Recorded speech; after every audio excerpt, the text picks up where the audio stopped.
5 September 2024, deep dive current affairs, and we will be discussing these topics from the Assam Tribune, the Hindu, and the Sentinel and Indian Express newspaper. Our প্রথমটো topic hall Justice Sharma Committee recommendation. Assam Cabinet has said that in their recent meeting they have decided and gave approval to implement 57 of the 67 recommendations made by the commission. তো 57টা implement কৰিব আৰু বেছি বাকি 10টা থাকিলে the remaining 10 recommendations in-depth discussions will be held with Government of India. Okay. আৰু এই recommendations will be applicable across the state except important for prelims 6 scheduled area and the Barak Valley. আৰু cabinet decided to constitute a group of ministers who will engage with the ASU and other organizations. Will be implemented by 15th April 2025. Okay. So it was decided in the recent cabinet meeting. আমি important যেটা Assam Accord clause আছে সেইখিনি জনাটো আমাৰ কাৰণে important হ'ব। তো প্ৰথমটো important clause আছিলে clause 5ত। Okay. Now clause 5 য'ত কোৱা হৈছে the foreigner issue clause 5 ঠিক আছে।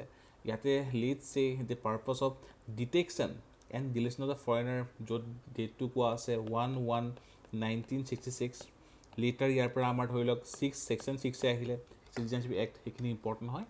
then clause 6 কি হয় constitutional legislative and administrative safeguard. Okay.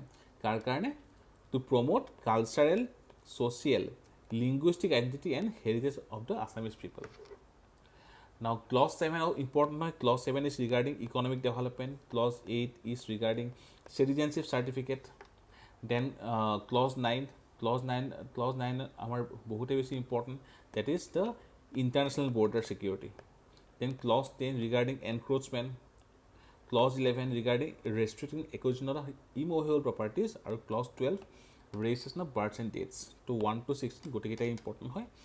বিশেষকৈ আমাৰ clause 5 to clause 10 বহুতখিনি ইম্পৰ্টেণ্ট মুদ্দা আছে আৰু for the upcoming APSC interview ক্লজখিনি ইম্পৰ্টেণ্ট হ'ব আৰু বাকীখিনি আমাৰ প্ৰিলিমছ আৰু মেইনছৰ কাৰণে ডেফিনেটলি ইম্পৰ্টেণ্ট। লগতে আমি জানিব লাগিব যে terms of reference for the Biplab Sarma committee তাৰে ইম্পৰ্টেণ্ট পাৰ্চপেক্টিভখিনি। So' the terms of reference included number A, examine the effectiveness of the actions taken since 1985 to implement clauses of the Assam Accord. The committee will hold discussion with the various stakeholders. We will assess the appropriate level of reservation of seats for the Assamese people, quote, in the Assam Legislative Assembly.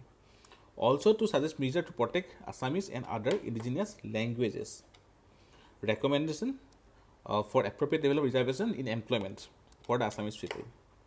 Or any other measures as deemed necessary to protect, preserve and promote the cultural, social, linguistic identity and heritage of the Assamese people. So এইখিনি পাৰ্টটো আমাৰ important হয় prelims mains আৰু ইণ্টাৰভিউৰ কাৰণে। আমাৰ next টপিকটো হ'ল new posting policy for ACS. তো recently there has been some administrative reform. তো যাৰ আণ্ডাৰত কোৱা হ'ল যে যিখিনি ACS অফিচাৰ থাকিব তেওঁলোকৰ মেক্সিমাম 2 years চাৰ্কেল অফিচাৰ হিচাপে থাকিব during the 6 years of the junior ACS junior grade. Okay. আৰু the service of the ACS junior grade officers at the revenue department will be the first thing seniority of the officers in the merit list or rankৰ ওপৰত, date on which the officer attains proficiency in the officers class course training and serving settlement training, আৰু requisition from the revenue department based on the actual number of vacancies. Okay. আৰু on completion of the 2 years or otherwise decided by Government of Assam, the services of the officers will be reverted from revenue department and a new group of officers will be placed. ইয়াৰ পৰা কি হ'ব সকলোখিনি officer এটা সমান লেভেলত experience build up হ'ব। The next topic is roll of teacher. GS4 আমাৰ যিখিনি এথিক্স মৰেলিটি এণ্ড ভেলুজ আৰু ইয়াৰ ভিতৰত মেইনলি ভেলুজৰ ক্ষেত্ৰত আমাৰ ইম্পৰ্টেণ্ট হয় বিকজ আমি ভেলু কেনেকৈ লাৰ্ণ কৰোঁ পেৰেণ্টছৰ পৰা লাৰ্ণ কৰোঁ ৰাইট টিচাৰ্ছৰ পৰা লাৰ্ণ কৰোঁ ছ'চাইটিৰ পৰা কৰোঁ। তো in this article the various aspect of learning values of teachers has been discussed. So without teachers, there would be no lawyer, no doctor, no engineer, no IAS officers, They are the unsung heroes who lay foundation for every profession. They are nurturing the next generation leaders, innovators, and responsible citizens. Okay, the role of the teachers in shaping the society. They inspire and guide students, instilling to them values, knowledge, and skill needed. Okay, apart from the childhood education, where the parents often serve as the first teacher, the formal schooling have a very beneficial impact for the students. A good teacher becomes a role model, influencing the students manners, customs, values, etc. আৰু আজিকালি society value education is very important. In fact, national education policy 2020 ইয়াতে আমাৰ value education ভালেখিনি perspective দিয়া আছে. Yes. Now, teachers as nation builders are often referred to as builders of nations. They are responsible for shaping the future leaders, innovators, responsible citizens of tomorrow, etc. Also, education is not about imparting academic knowledge only. It involves values, ethics, sense of responsibility, etc. Okay, যেনেকৈ মহাত্মা গান্ধীয়ে কৈছিলে যে value education is of utmost importance, etc. So the article is important for GS4. The next topic is regarding road accidents data. Alarming that 45% road accidents in India involve two-wheelers. So Union Minister Nitin Gadkari released a consensus statement for road safety in India and called on global Indian society, civil society organizations to unite in making road safety a priority. Okay, আৰু ইয়াত তেখেতে কৈছিলে যে 45% of the accidents involves two-wheelers and a significant number of deaths could have been prevented with proper helmet uses. Our data, according to the annual report on road accidents, so there is around 4.61 lakh road crashes, resulting in 1.68 lakh plus fatalities and injuries to more than 4,42,000 individuals. Okay, so these are the various data. So these data can be important for the mains exam. আৰু এইখিনি পাৰ্সপেক্টিভত আসাম অসমত এতিয়া যিখিনি reform হৈ আছে in the transport sector, যেনেকৈ M Parivahan, it's a part of M governance. Okay, আৰু তাৰে ক্ষেত্ৰত আমাৰ implementation of the Brasilia declaration. তো Brasilia declaration for road safety, তো এইখিনি আমাৰ ইম্পৰ্টেণ্ট হ'ব. The next topic is regarding Assam Veterinary and Fishery University. So creation of Assam Veterinary and Fishery University held. Okay, so recently in the Assam cabinet meeting in this year, early this year, government approved the establishment of the Assam Veterinary and Fishery University Khanapara. This move involves the bifurcation of the faculty of veterinary science from Assam Agriculture University Khanapara and the College of Fishery Science Raha from the Assam Agriculture University Jorhat. So according to the decision, the Lakhimpur College of Veterinary Science at joining North Lakhimpur along with the proposed Dairy Science College will function as constituent college under the newly proposed university. Prelims are kind of important because in the recent research resistant or motor vehicle examination, কোনটো organisation normally organisation হয় for various schemes etcetera question আহিব আৰম্ভ কৰিছে. ঠিক আছে, সেইকাৰণে এইটো important হ'ব. কোন হয়? Lakhimpur college of veterinary science আৰু dairy science college will function as the constituent college under the newly propose university. Okay, আৰু recently the Assam veterinary and fishery university bill was pass by Assam legislative assembly.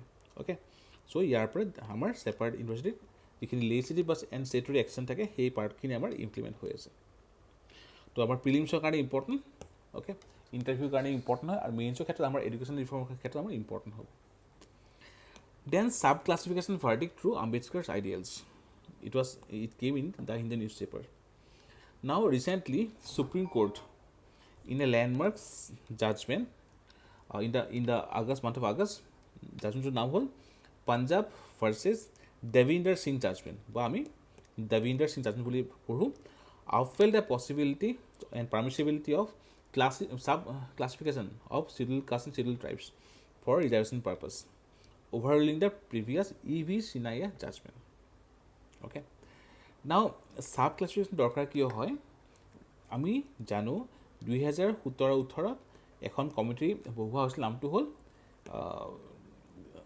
OBCৰ কাৰণে বনোৱা হৈছিলে justice Rohini committee. ঠিক আছে, তো ৰোহিণী কমিশ্যনৰ যিখিনি report আছে, অ'কে, বা তাৰে যিখিনি ষ্টাডি আছে as per newspaper articles, So OBC group যিখিনি আছে তাৰে অকল certain groups around 25% of groups they are getting the benefits. Lower sort of benefits পোৱা নাই. So that's why subcategorization becomes important. It was in the news from the last 3-4 years. Now, what are the main arguments against subclassification?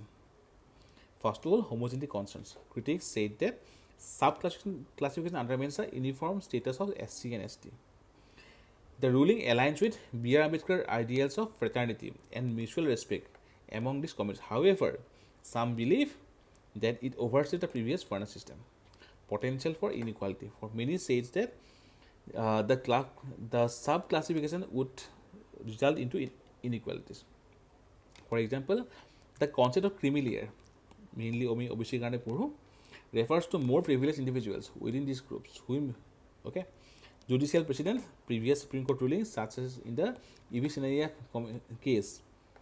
Supreme Court said that SCs form a homogeneous group and subclassifying them for reservation violates constitutional provisions, specifically Article 14 and Article 341.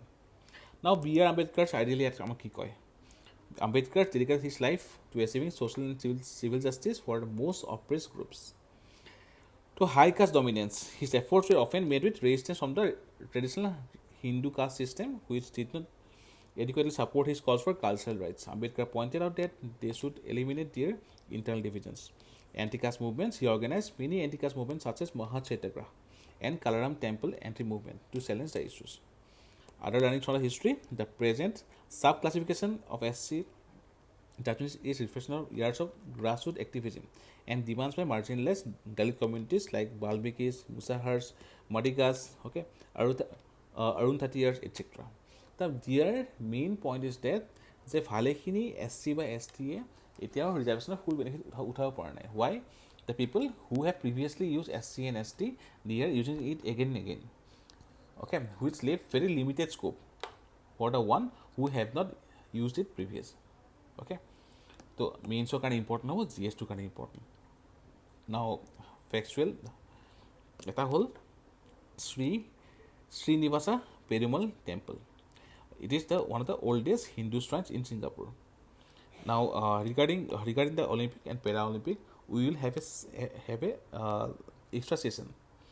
তো আমি এইখিনি তাতে discuss কৰিম. Other than that Sachin Ajit Sharad silver আৰু লগতে Sundar and Mariyappan's bronze medal.